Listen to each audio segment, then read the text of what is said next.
नमस्कार दोस्तों, Neeraj Gupta online classes में आप सभी का स्वागत है। भारत के संवैधानिक विकास पर हमारी चर्चा लगातार जारी है और उसी क्रम में आज हम बात करेंगे भारत का संवैधानिक विकास पार्ट 2। भारत का संवैधानिक विकास पार्ट 2।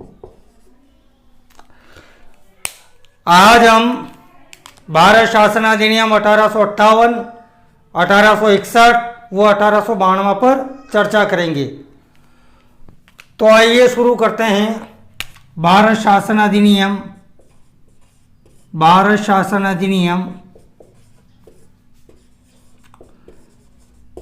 1858। भारत शासन अधिनियम 1858। आप सभी जानते हैं कि 1857 के महान विद्रोह के पश्चात ब्रिटिश सरकार के द्वारा इस अधिनियम को पारित किया गया था और इस अधिनियम को भारत के शासन को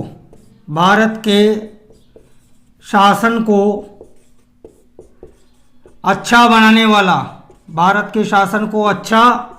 बनाने वाला अधिनियम के नाम से भी जाना जाता है। इस अधिनियम को भारत के शासन को अच्छा बनाने वाला अधिनियम के नाम से भी जाना जाता है।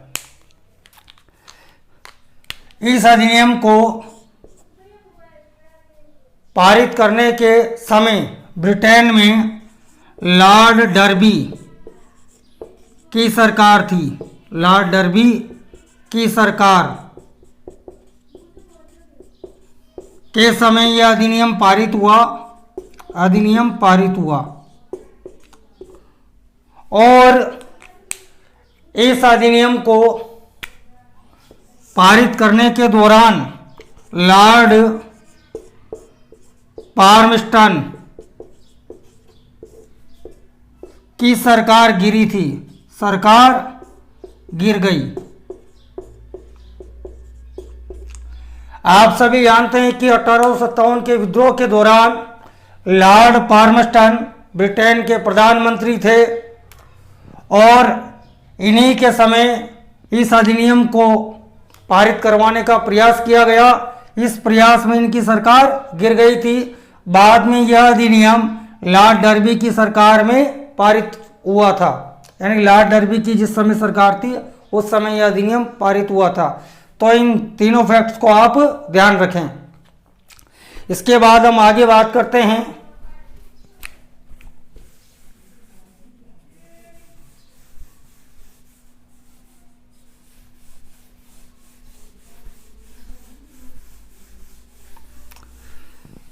भारत शासन 1858 के अधिनियम के महत्वपूर्ण प्रावधान।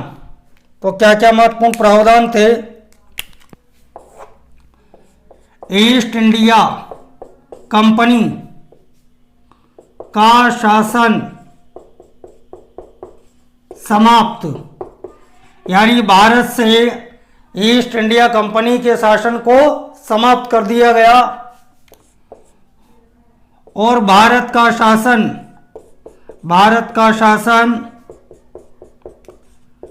ईस्ट इंडिया कंपनी से ब्रिटिश क्राउन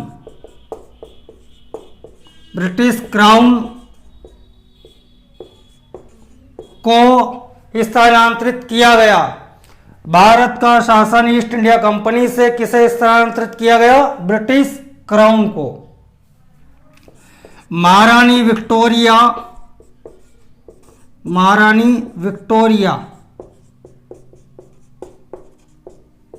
ये भारत की साम्राज्ञी बनी। महारानी विक्टोरिया भारत की साम्राज्ञी बनी और इंग्लैंड के मंत्रिमंडल में एक नए मंत्री पद का सृजन किया गया जिसे हम भारत मंत्री के नाम से जानते हैं।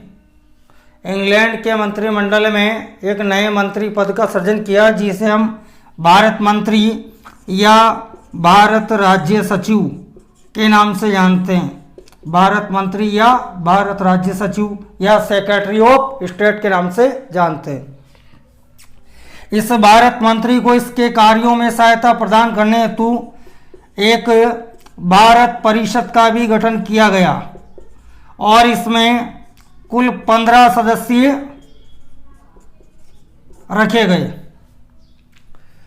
भारत मंत्री को उसके कार्यों में सहायता प्रदान करने हेतु एक 15 सदस्यीय भारत परिषद का भी गठन किया गया था।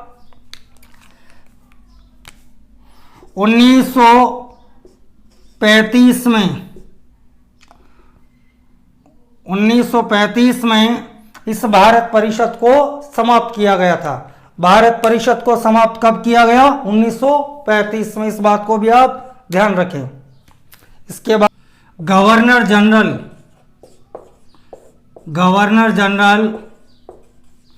भारत में किसका प्रतिनिधि था? ब्रिटिश सम्राट। गवर्नर जनरल भारत में किसका प्रतिनिधि था? ब्रिटिश सम्राट का। इसीलिए गवर्नर जनरल को वायसराय भी कहा जाने लगा। इसलिए गवर्नर जनरल को क्या कहा जाने लगा? वायसराय। उस समय लॉर्ड कैनिंग भारत के गवर्नर जनरल थे, इसीलिए लॉर्ड कैनिंग को प्रथम वायसराय कहा जाता है। आप यहाँ पे इस बात को भी ध्यान रखें कि ईस्ट इंडिया कंपनी का अंतिम गवर्नर जनरल और भारत का प्रथम वायसराय कौन था? Lord Canning. और क्या हुआ? पील कमीशन का गठन किया गया। पील कमीशन का गठन किया गया। किस लिए किया गया? ये सेना से संबंधित था। आप सभी जानते हैं कि 1857 का विद्रोह एक सैन्य विद्रोह था और ब्रिटिश सरकार ये चाहती थी कि दोबारा इस प्रकार की समस्या उसके सामने नहीं आए। इसीलिए भारतीय सेना में यूरोपीय सैनिकों का अनुपात बढ़ा दिया गया। भारतीय सैनिकों को क्षेत्र के आधार पर, जाति के आधार पर, धर्म के आधार पर बांटा गया। इसलिए इस पील कमीशन का गठन किया गया था। आप केवल इतना सा ध्यान रखना कि पील कमीशन का संबंध किससे? तो सेना से। इसके अलावा 1 नवंबर 1858 को इलाहाबाद में एक दरबार का आयोजन किया गया। इलाहाबाद में एक दरबार का आयोजन किया गया और इस इलाहाबाद में आयोजित दरबार में महारानी विक्टोरिया की घोषणा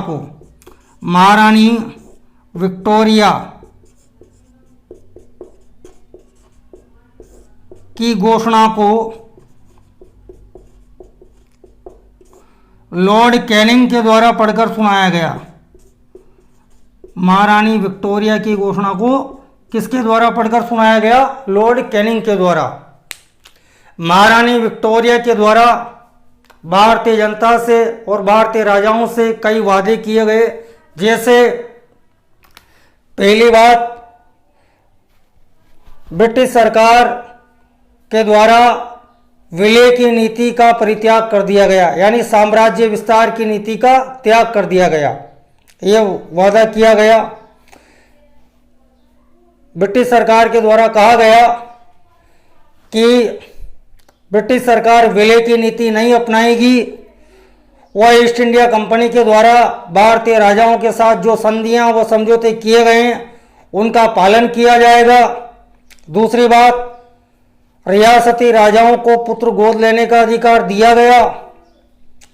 तीसरी बात, भारतीयों को जबरन ईसाई नहीं बनाया जाएगा।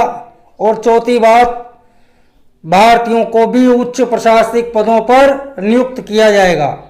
ये कुछ वादे महारानी विक्टोरिया के द्वारा किए गए थे। और दरबार का आयोजन कब हुआ? 1 नवंबर 1858 को। कहाँ पे हुआ? इलाहाबाद में।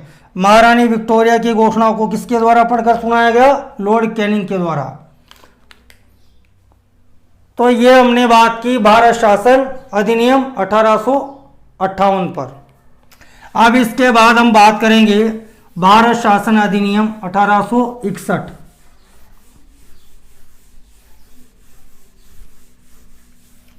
भारत शासन अधिनियम 1861। भारत शासन अधिनियम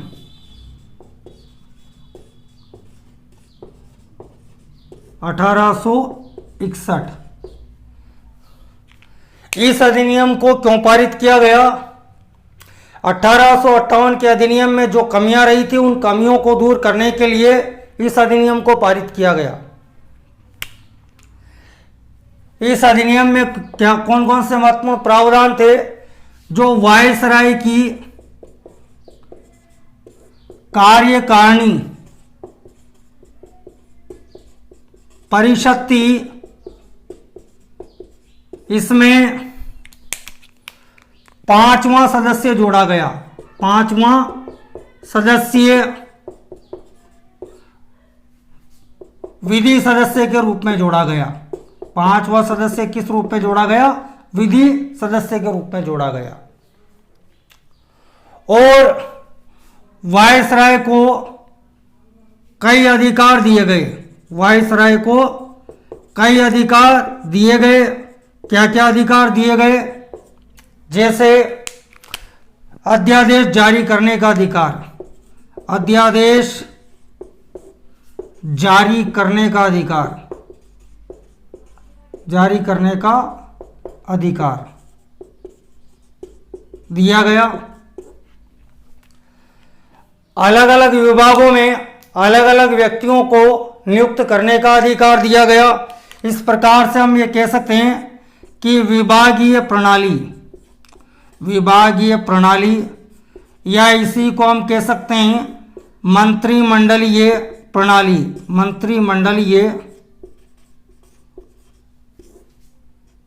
मंत्रिमंडलीय प्रणाली की शुरुआत किसके द्वारा की गई? लॉर्ड कैनिंग के द्वारा की गई। मंत्रिमंडलीय प्रणाली की शुरुआत। विभागीय प्रणाली या मंत्रिमंडलीय प्रणाली की शुरुआत किस अधिनियम के अंतर्गत की गई? भारत शासन अधिनियम 1861। किसके द्वारा की गई? लॉर्ड कैनिंग के द्वारा। ध्यान रखना आप। और इसके अलावा क्या अधिकार दिए गए? नए राज्यों का निर्माण व राज्यों की सीमा में परिवर्तन करने का अधिकार। सीमा में परिवर्तन करने का अधिकार ये भी वायसराय को दिया गया था। नए राज्यों का निर्माण व राज्यों की सीमा में परिवर्तन करने का अधिकार भी वायसराय को दिया गया था। इसके अलावा और कौन कौन सी महत्वपूर्ण बातें इस अधिनियम में?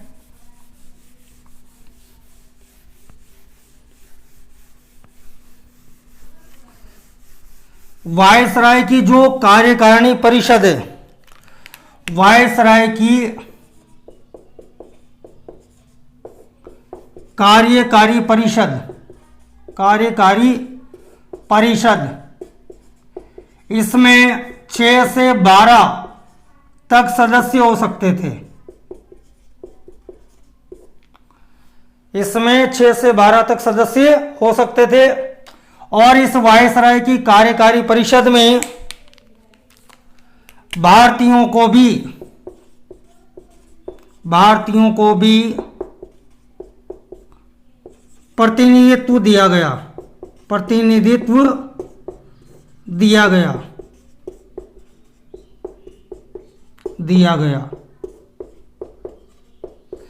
इस प्रकार हम ये कह सकते हैं कि एक तरह से केंद्रीय व्यवस्थापिका की शुरुआत हुई।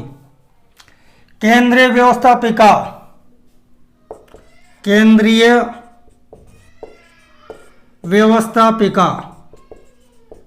की शुरुआत किस अधिनियम के अंतर्गत की गई? भारत शासन अधिनियम 1861 के अंतर्गत।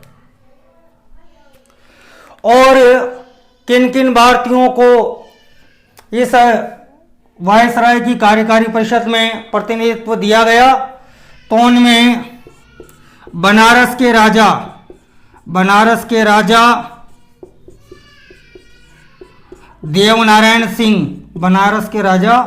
देवनारायण सिंह,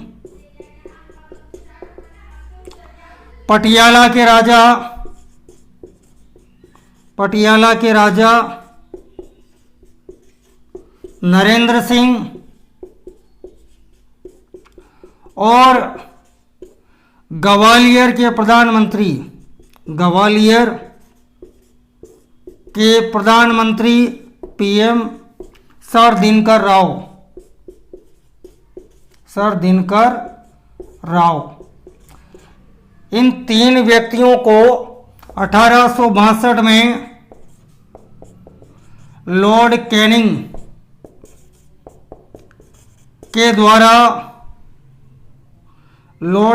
के द्वारा वायसराय की कार्यकारिणी परिषद में शामिल किया गया था। कौन कौन थे? बनारस के राजा देवनारायण सिंह, पटियाला के राजा नरेंद्र सिंह, ग्वालियर के पीएम प्रधानमंत्री सर दिनकर राव। इसके अलावा और क्या हुआ 1861 में?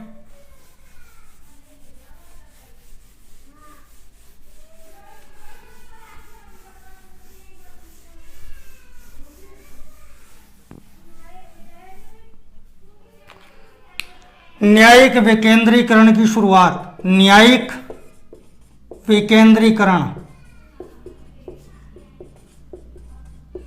की शुरुआत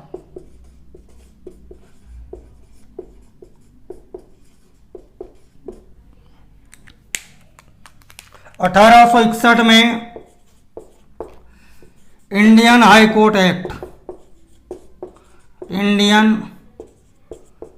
कोर्ट एक्ट पारित किया गया और इस एक्ट के तहत कलकत्ता, बंबई व मद्रास यानी 3 स्थानों पर हाई कोर्ट्स की स्थापना की गई। न्यायिक विकेंद्रीकरण की शुरुआत किस अधिनियम के अंतर्गत की गई? भारत शासन अधिनियम 1861। 1861 में इंडियन हाई कोर्ट एक्ट पारित किया गया। 3 स्थानों पर कलकत्ता, बंबई, मद्रास में हाई कोर्ट्स स्थापित किए गए। और क्या हुआ? प्रांतीय व्यवस्थापिका की शुरुआत भी इसी अधिनियम के अंतर्गत हुई थी।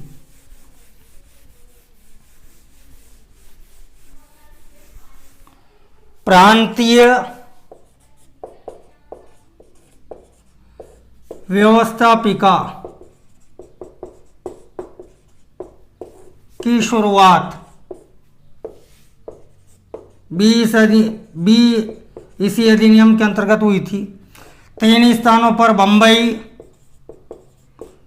मद्रास और कलकत्ता, 3 स्थानों पर विधान परिषदों की स्थापना की गई थी। प्रांतीय व्यवस्थापिका की शुरुआत किस अधिनियम के अंतर्गत की गई? भारत शासन अधिनियम 1861 के अंतर्गत। 3 स्थानों पर प्रांतीय व्यवस्थापिकाओं का गठन किया गया, बंबई, मद्रास व कलकत्ता। तो ये हमने बात की भारत शासन अधिनियम 1861 पर। अब हम बात करेंगे भारत शासन अधिनियम 1852।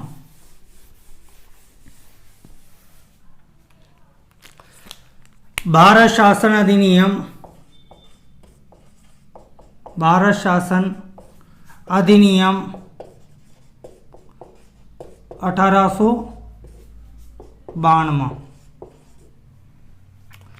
वो कौन सी परिस्थितियां थी जिसके कारण इस अधिनियम को पारित किया गया? तो इस अधिनियम के पारित होने की परिस्थितियों पर बात करते हैं अपन। आप सभी को पता होगा कि 1857 में 3 स्थानों पर कलकत्ता, बंबई व मद्रास, कलकत्ता, बंबई व मद्रास में क्या हुआ था? विश्व विद्यालयों की स्थापना हुई थी। 1857 में 3 स्थानों पर कलकत्ता, बम्बई व मद्रास में विश्वविद्यालयों की स्थापना हुई थी और इन विश्वविद्यालयों से जो भारतीय स्नातक निकल रहे थे उनमें राष्ट्रीय चेतना, राष्ट्रवाद की भावना का संचार हो रहा था और इनके द्वारा भारतीय जनता को जागृत करने का प्रयास किया जा रहा था। दूसरी बात, 1878 में लॉर्ड लिट्टन के काल में 2 एक्ट पारित किए गए। एक तो वर्नाक्यूलर एक्ट और एक आर्म्स एक्ट। 2 एक्ट पारित किए गए थे, वर्नाक्यूलर एक्ट और आर्म्स एक्ट। वर्नाक्यूलर एक्ट के अंतर्गत भारतीय भाषाओं के समाचार पत्रों एवं पत्रिकाओं पर कड़ा नियंत्रण स्थापित किया गया। एक तरह से हम ये कह सकते हैं कि भारतीयों की आवाज को दबाने का प्रयास किया गया। और दूसरा है आर्म्स एक्ट। इस एक्ट के अंतर्गत अब कोई भी भारतीय बिना लाइसेंस का हथियार नहीं रख सकता था। तो इन दोनों एक्टों को लेकर भी भारतीय जनता में गहरा असंतोष व्याप्त था। तीसरी बात, सामाजिक सांस्कृतिक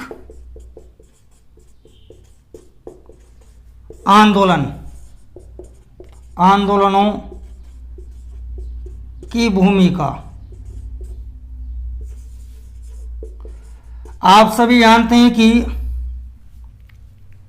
राजा राम मोहन राय, स्वामी दयानंद सरस्वती, स्वामी विवेकानंद एवं अन्य समाज सुधारकों के द्वारा भारतीय समाज में फैली हुई कुरीतियों के विरुद्ध जन जागरण का अभियान चलाया था। वह भारतीय सभ्यता व संस्कृति को बनाए रखने का भी प्रयास किया जा रहा था। आधुनिक सोच को भी बढ़ावा देने का प्रयास किया जा रहा था।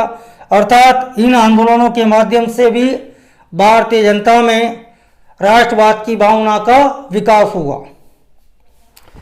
इसके बाद हम बात करते हैं एल्बर्ट बिल विवाद।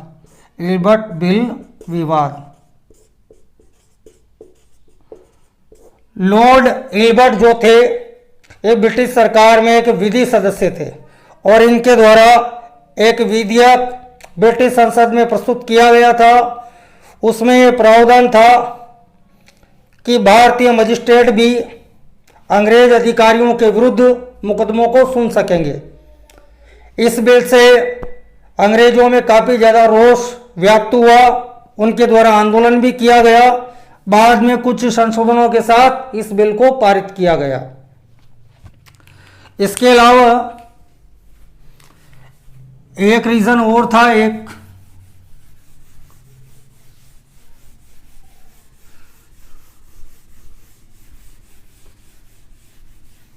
राष्ट्रवाद का उदय।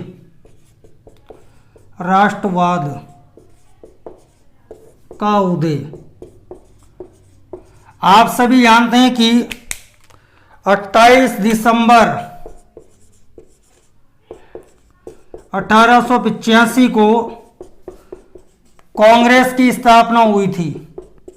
28 दिसंबर 1885 को कांग्रेस की स्थापना हुई थी और कांग्रेस की स्थापना के शुरुआती चरण में कांग्रेस पर उदारवादियों का वर्चस्व था और उदारवादियों के द्वारा ब्रिटिश सरकार के समक्ष अपनी मांगों को याचनाओं के माध्यम से, प्रार्थना पत्रों के माध्यम से रखा जाता था।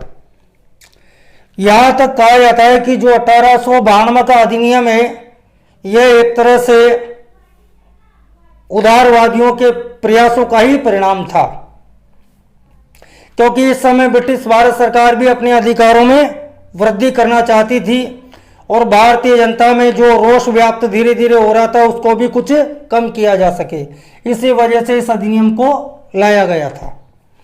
अब इस अधिनियम के महत्वपूर्ण प्रावधान क्या क्या हैं उन पर बात कर लेते हैं। अधिनियम के महत्वपूर्ण प्रावधान क्या क्या हैं। तो केंद्रीय व्यवस्थापिका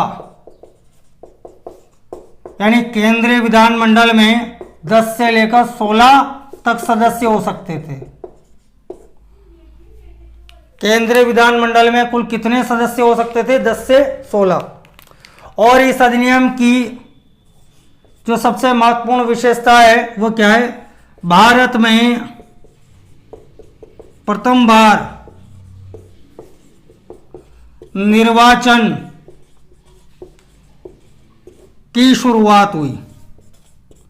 भारत में प्रथम बार निर्वाचन की शुरुआत हुई। निर्वाचन की पद्धति कौन सी थी? अप्रत्यक्ष। अप्रत्यक्ष कह दो या इसी को परोक्ष कह दो, परोक्ष निर्वाचन। भारत में प्रथम बार निर्वाचन की शुरुआत किस अधिनियम के अंतर्गत हुई? भारत शासन अधिनियम 1892। निर्वाचन की पद्धति कौन सी थी? अप्रत्यक्ष या परोक्ष। अब जो ये 10 सदस्य थे, 10 सदस्य, इन 10 सदस्यों में से 5 सदस्यों की नियुक्ति तो कौन करता था? Governor general. Governor general. और 5 सदस्य निर्वाचित होने थे, निर्वाचित। अब इन 5 सदस्यों का निर्वाचन किसके द्वारा किया जाता था उस पर बात कर लेते हैं। 5 सदस्यों की नियुक्ति गवर्नर जनरल करता था और 5 सदस्य निर्वाचित होते थे। निर्वाचन की पद्धति कौन सी थी? अप्रत्यक्ष या परोक्ष। अब निर्वाचित किसके द्वारा किया जाता था इस पे बात कर लेते हैं।